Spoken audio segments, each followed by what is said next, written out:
Hello everyone, my name is GHANOUNI. I'm a radiologist at Stanford University in California, and I'm a specialist in the use of MR-guided high-intensity focused ultrasound. Today I'll be talking about its use in pediatrics. I'd like to begin by introducing the concept of the ALARA principle.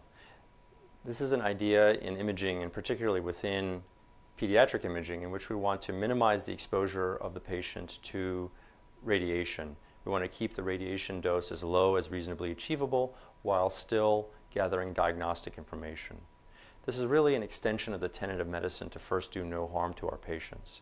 However, within medicine, in particular within the treatment of cancers, we do tolerate harm to normal tissues because we're trying to kill the cancer. So when the surgeon tries to cut out the tumor, they also cut out normal tissue.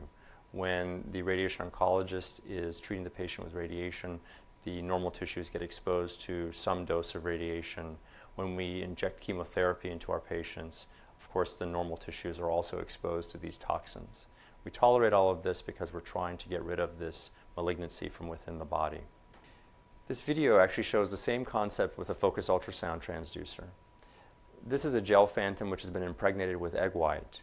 The ultrasound transducer is at the bottom of the image. What you can see is that the ultrasound energy is being focused to a very small spot within the phantom. The energy at that focus is very intense. The temperature within a few seconds is adequate to actually cook the egg white. But what you can also see is that the intervening egg white remains as liquid. The same concept can apply then when we're treating a tumor deep within the body. We can aim the ultrasound energy through the skin and other normal tissues and focus it within the tumor. Does the temperature get high enough that we can actually kill the tumor? The intervening tissues are not damaged. MR-guided focused ultrasound has a number of advantages because of MR guidance. First of all, as you can see here in this axial image of around the knee joint, you can see a tumor here posterior to the knee. It's very easy in this image to see where the tumor is and see where it is relative to the surrounding neurovascular structures here. So what MR does in this context is provide us with targeting and thereby improve safety. We can see the tumor, we can see its relationship to other important structures, and therefore we can avoid those structures during treatment. MR guidance also provides us with the capability in this context of measuring temperature. Every few seconds during the delivery of the ultrasound energy, we get updated images of the patient and of the tumor that we're treating. It turns out that those MR images are sensitive to temperature. So as the tumor heats up, every few seconds these updated images show a change within the green box. The white signal change actually correlates with temperature. And what we can do, as you can see in the bottom graph, we place our cursor within the box, and then in the bottom graph we're able to see what the temperature is over time during the treatment. What we can do is we can see that we've reached an adequate temperature for an adequate length of time to result in tumor destruction. What we can also see is we can measure the temperature in surrounding tissues and make sure that those tissues are not being damaged during the treatment. This intraprocedural verification leads to a more effective treatment and also, again, helps improve safety.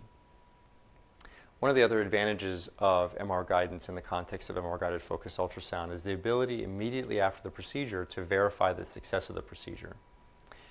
This is a post-contrast image of the patient that I showed you earlier who had a tumor sitting behind the knee.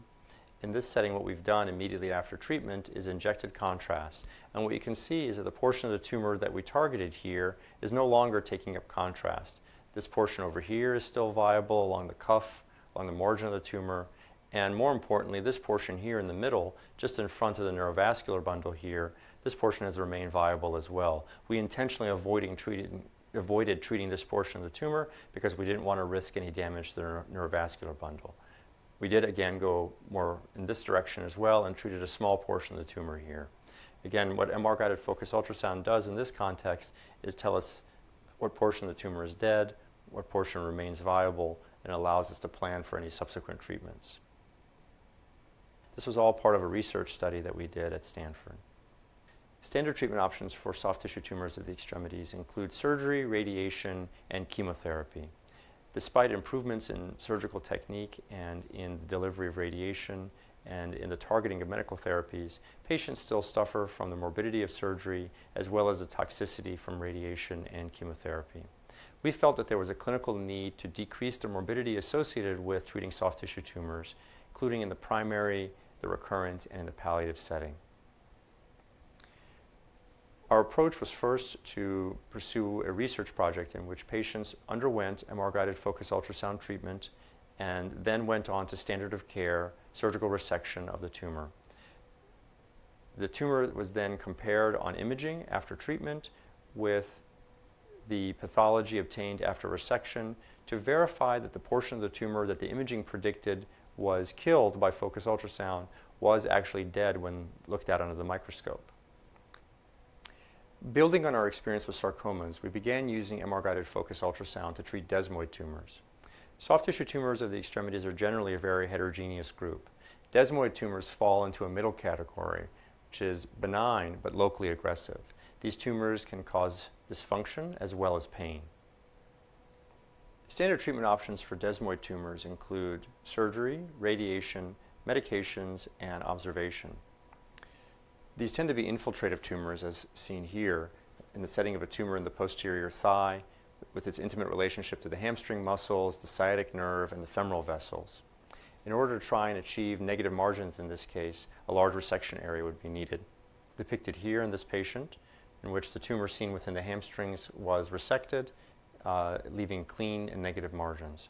Unfortunately, one of the major issues with surgery in the setting of desmoid tumors is despite negative margins, there's about a 50% risk of local recurrence after resection.